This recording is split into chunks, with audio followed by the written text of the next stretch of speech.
This has been Gospel Theory, a Called to Learn audio podcast. For more podcasts like this, visit our website at calledtolearn.com/podcast.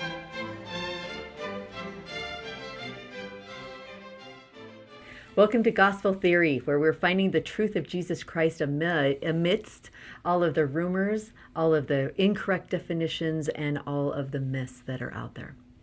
So, as we know that there is a lot out there, so we're trying to find the truth in that. So this is part 2 of the 12 Roles of Jesus Christ, and we are going to I want to start off with a story. Okay? So I don't know if I've ever told you this story, actually. It happened to me when I was probably 12 years old. Okay. We were on a family vacation, and it was so exciting. We got to go to a lake. So we had lots of little rubber things to play with out on the lake, and we had a rubber raft, and we had lots of a boat that we were taking turns riding on and things like this. So it was just super fun. And one time we were all in the raft and we were playing, and we discovered that if you turn the raft over, it's one of those rubber rafts, you turn the raft over, then there's this like little pocket of air underneath the water, so you have to dive underneath and come up for air. And I thought that was so cool. So all of us cousins were like underneath there and talking and playing and having a good time, right? Well, one time, other times we were turning it upside down and jumping on it upside down and stuff and having fun. Well, one time my Uncle Rocky didn't think anybody was under there, but I was under there by myself. And I don't know who did it, but someone jumped on top of it and just pushed down the whole rubber raft on top of me, and I was under there and I couldn't get out.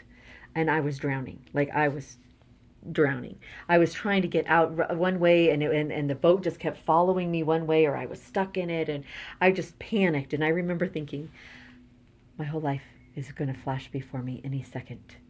And then another thing I thought of was, if I breathe in, will water get into my lungs and I will die? Or will I die before the water gets to my lungs? Yeah. I remember thinking both of those thoughts. Well, I passed out. The next thing I remember is that my uncle has dragged me to the edge of the beach, and he was trying to awake me. Like, Tresta, wake up. And I was just like, I remember taking that full breath and I was just like so excited I could breathe again. And so excited I wasn't breathing in water. And I was just so grateful. And he's like, all right, you're okay. And he ran off and played, and everybody was back to normal. And I've thought a lot about that moment, right? It wasn't a big deal. Everybody didn't make a big deal out of it. But to me, it was huge. Huge. I knew I was going to die. I knew it. Yeah. I knew that God knew that I was going to die. But no, God knew that I wasn't going to die. And he sent me a rescuer through my uncle Rocky, who saved me. And I was so grateful. Like, he became my hero after that. He really did. He saved me, because I don't know if my cousins would have done it. Well, had they would become my rescuer too, right? They would become my heroes too. But so why do I tell you that story? I tell you that story because we all need rescued. Do we not? At some point in our lives, well, our whole life is about being rescued through Christ. Yeah. But also, we need to let others rescue us often in life too. Mm-hmm. Yeah, and we need to be the rescuer sometimes too. Yep. We're both. And we need to help do both. Yeah, exactly. So the 12 Roles of Christ, we talked about this earlier in the last episode. We said that there are 12 main roles of Jesus Christ, right? And then we defined 3 of them. So some short review is that Messiah, he was as the Messiah in the pre-earth life. He had 4 roles there in knowing what he was going to, in receiving his roles as what he would do on earth, right? Yeah. Okay. And then he also had 4 roles on earth. And he has 4 more roles in the second coming. So those 4 roles that he had on earth can be put into another story. But let me just tell you what they are first. So the first one is he's the Redeemer. And the word redeem means, I'll get it right, let me get it exact right. It says, one who regains possession through a payment. That's what redeem means. Okay. So Christ had to make that payment of the atonement, right, on earth as half mortal. So that's one of them. So to be the Redeemer, he was also the great sacrifice. He had to pay the price, right? That's the price he had. He had to be the ultimate sacrifice of his complete life, his death, his life. And then the other one is it was the resurrection. He came back alive, right? He came back to life and he rescued us. And then also the fourth one is that he was the deliverer. He took us, and he has the power now to bring us back to heaven. Okay. Okay? So how do you remember all that? That's kind of confusing, right? Yeah. And how do you keep those definitions right? And are you sure these are the right definitions? Well, you can look them up. You can look them up in the 1828 dictionary, but you can also look them up in the regular dictionary. I just found out because I went and did some research. So let's figure this out. As a redeemer, he has to regain possession of us through paying a price. That totally describes the atonement, does it not? It does. Yeah, perfectly. All right, so let's say you went to jail. You're in jail and you need to be redeemed, right? Yeah. You need to be redeemed. Yes. I have to, so how do I redeem you? We have to pay you bail. Yep. Yeah, so that's paying the price, right? So the other thing you have to do is that if I just pay the price and just leave you there, is that rescuing you? Is that redeeming you? No. No. You have to be the deliverer. Yeah. Bring the car over. Well, you're right. I have to go in and they have to open the door for you and get you out of there. I take you and lead you out of that jail, right? Yeah. And that is the resurrection. You are going from being captive to becoming free. That's the resurrection, right? So he went through the resurrection. Christ went through the resurrection. Now he's going to give you the resurrection. He's going to redeem you by paying the price, paying the bail. He's going to pay the sacrifice. That's the bail, right? Yeah. And then he's going to redeem you by taking you out of the jail. And then what's he going to do? Good luck. No. He's going to deliver you to safety. Right. So I take you all the way home. Yeah. Right? I take you home after I've paid the price, the sacrifice, after I've taken you out of jail, resurrection, and I take you home, the deliverer. Cool. Okay? That's easy so that's to a good way to yeah. remember all of those as a really cool story, right? Yeah. Christ is all saving those us. Rules. Mm-hmm. Yeah. Christ is saving us. He's taking us away from that. So now you see, let's test you. See if you can do them all. See if that story helped you. Okay, so we've got the Redeemer, right? So that's the big overarching one. He's the Redeemer, right? Yeah, he's the Redeemer, so that's his role, right? And then he has to pay the sacrifice, right, for it. And then, oh jeez, we gotta cut this out. Family dental. I'll call him back. Okay. All right, we'll just cut this part out. Shall I say, let's test you? Yeah, you can start say that one again. All right, so let's test you.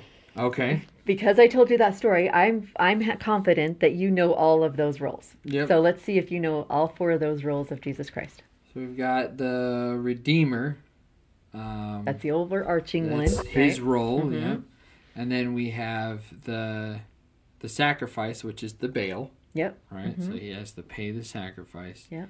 And then the resurrection. Mm-hmm. And he and does that through... Yeah. He does that through taking you out of a state of captivity into a state of freedom. Good. And then he delivers you to safety. Mm-hmm. Pretty simple. Right. So what are the 4 roles that Christ did on earth? He was the Redeemer. He was the great sacrifice. He was the resurrection. And the deliverer. Pretty cool. Really cool. Yeah. I didn't know each one of those had a specific role. That just kind of seems always obvious. He's the Redeemer. Obviously, he's the Savior. Yeah. Well, when we think of Savior and sacrifice and all of those things as the same, but I guess they're not. They're not. Not at all. And you can break it up by saying, how do you get someone out of jail, right? Yeah. That's the best analogy that you can think, that I could think of, that teaches us how the Savior works and how each one of those words means something different. Mm-hmm. So we can always say, I believe, what are some of the roles of Jesus Christ, or what are the titles or names is what we often say of Jesus Christ: Savior, Redeemer, Deliverer, the Great I Am, Messiah, the bread, which was the last one. Yeah. Yeah. So, and we can say those, but we don't know what they mean. Yeah. So that's why I want to tell you what they mean, so that you can know what they mean and we can remember them through a story. Instead of guessworking and through myths. Mm-hmm. And, that's what this podcast is all about. Yeah. So the definition I want you to really remember today is the word deliver. Deliver doesn't mean I'm going to deliver you a gift, though that is a gift, right? Yeah. It means to take you home to safety. Take you home to safety. And that's Jesus Christ is our deliverer, because he's bringing us out of hell. He's bringing us out of the jailhouse that we're in because of sin. He's making us perfect through the resurrection, and he's bringing us home back to God.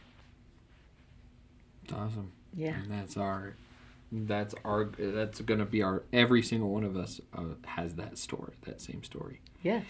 And isn't it interesting that every single one of us has a different story to tell that's slightly different, but the overarching story is that he redeems you. Mm-hmm. The juicy part is the lessons you learn along the way. Yes. It's what he teaches you along the way, right? It's still his story, right? Still his story. We still tell his story by telling our story. If we can tell our story by telling his story, then yes, we define, and you can do this yourself, right? Sometimes people say, well, tell me your story. Who are you? Yeah, who are you? What do you do? Yeah. But we learn, and we find our story. We find our story by studying the story of Christ. And a way to do that is studying the roles of Christ. Yeah, that's pretty cool. Yeah. It makes me rethink of what I need to do when I tell my story to help people come into my business. I often tell the story of Etienne, my little brother, and how I got depressed. But that is what I'm missing out. I am missing out, leaving out the part that Christ's role in my story. Mm-hmm. You were depressed, but God took you by the hand and he put his arm around you and helped you discover, whatever it was that you got. So always put Christ in the story, because it's his story. Yeah, and it only makes sense. The miracles in your life only make sense because of that. Yeah. Mm-hmm. Otherwise, I should have been dead, and I should have committed suicide a long time ago. Yeah. But I didn't, because God redeemed me. Yeah.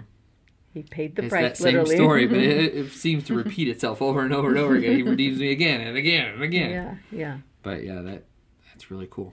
But that in itself is just another story, is it not? Yeah, it is. He keeps redeeming me over and over. He keeps forgiving me over and over. Yeah. That's a constant theme in my life. Yeah. And in everyone's life. Mm-hmm. And if it's not, you're not utilizing the atonement enough. Nope. Which is super sad. Yeah. Okay, so our invitation to you is to go find your story by studying the story of Christ.